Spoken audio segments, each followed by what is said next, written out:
तिसऱ्या विश्वयुद्धाची नांदी होते की काय अशी भीती सध्या निर्माण झाली आहे। कारण जर्मनीनं युक्रेनच्या मदतीमध्ये घेतलेला पुढाकार खटकल्यावर रशियानं थेट जर्मनीला इशारा दिलाय।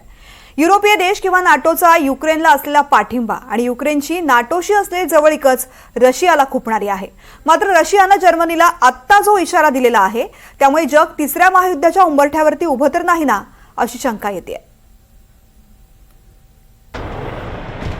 जर्मनीने युक्रेनचे अध्यक्ष व्लादिमीर झेलेन्स्की यांच्या दौऱ्यानंतर युक्रेनला मदत करण्याची घोषणा करत शस्त्र निर्मितीसाठी आर्थिक मदतीची घोषणा केली आहे। शिवाय युक्रेनने जर्मनीकडे युद्धासाठी टॉरस मिसाईलची मागणी केली आहे। त्यामुळेच रशिया संतापलाय।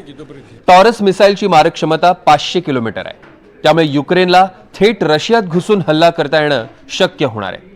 त्यामुळे जर्मनीची मदत म्हणजे थेट युद्धात उडी समजली जाईल असं म्हणत रशियाचे अध्यक्ष व्लादिमीर पुतिन यांनी जर्मनीला सुनावलंय। त्यांनी जर्मनीला नीट उत्तर देऊ असं म्हटल्यानं रशिया थेट बर्लिनवर हल्ला करते का अशी भीती निर्माण झाली आहे। रशिया युक्रेन युद्धात जर्मनी युक्रेनच्या मदतीला धावून आला। युक्रेनला मिसाईल निर्मिती करण्यासाठी अर्थसहाय्य पुरवण्याचा निर्णय जर्मनीनं घेतला। ही मदत थोडी नसून तब्बल 5 अरब पाऊंड आहे। शिवाय टॉरस मिसाईलही देण्याची शक्यता आहे। जर्मनीने या संदर्भात एक निवेदन जारी केलं।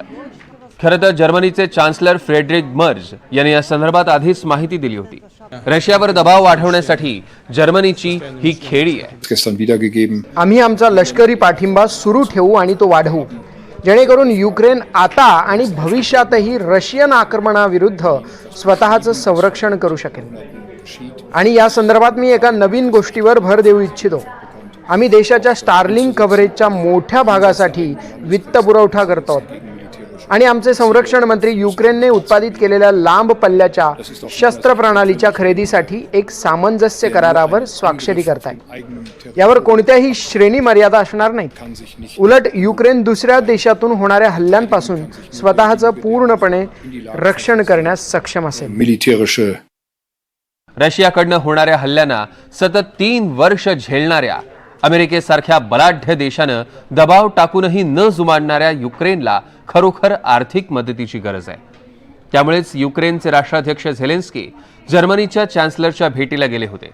ही भेट त्यांच्यासाठी फायद्याची ठरली आहे। जर्मनी सोबत हवाई संरक्षणाबाबत खूप महत्त्वाचे करार झालेत।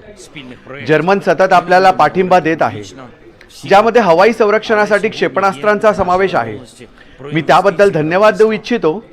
मी हे देखील अधोरेखित करू इच्छितो की अशा प्रकारच्या पाठिंब्यामुळे रशियन दहशतवादाला आळा बसेल। जर्मनीच्या मदतीने आमच्या सैन्याला नवीन सामर्थ्य मिळेल, त्यांना लांब पल्ल्याची शस्त्र मिळतील, ते रशियन आक्रमणाला उत्तर देतील। शिवाय नाटो देशांनी एक प्रकारे युक्रेनला स्वसंरक्षणासाठी शस्त्र वापरासंदर्भातील श्रेणी निर्बंध उठवल्याचं सांगितलंय। जर्मनीसह इतर काही नाटो सदस्यांनी युक्रेनवरील शस्त्रांसंदर्भात कोणतेही निर्बंध असणार नाहीत असं स्पष्ट केलंय। त्यामुळे स्वसंरक्षणासाठी युक्रेन आता रशियावर मोठे हल्लेही करू शकतो। युक्रेनची नाटो बरोबरची हीच जवळीक रशियाला खुपते।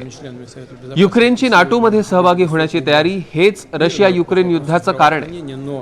एकीकडे शांतता चर्चा सुरू असताना जर्मनीच्या मदतीमुळे या चर्चांना खीळ बसेल असं रशियाला वाटतंय।